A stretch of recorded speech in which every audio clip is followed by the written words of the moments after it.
Welcome to Burlap Teachers. Enjoy the video. You start by confirming your Chromebook can run VirtualBox.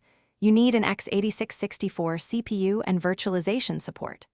Once done, enable developer mode so you can modify firmware and enable Christini, Linux Beta, from settings to get a Debian container.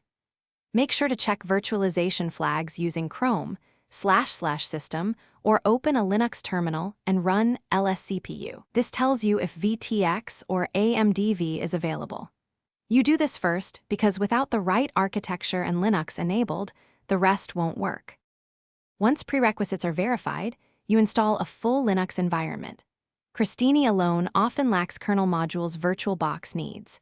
Use CHRX to create a dual boot Ubuntu/Debian partition, or set up a full CRUT/USB installed Linux that exposes kernel module control.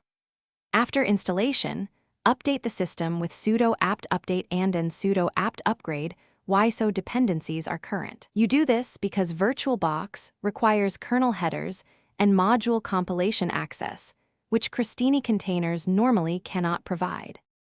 You now install VirtualBox, add the official repository or download the matching. Deb, then install. Next, install Build Essential, DKMS and Linux headers for your running kernel so the vboxdev kernel module can compile.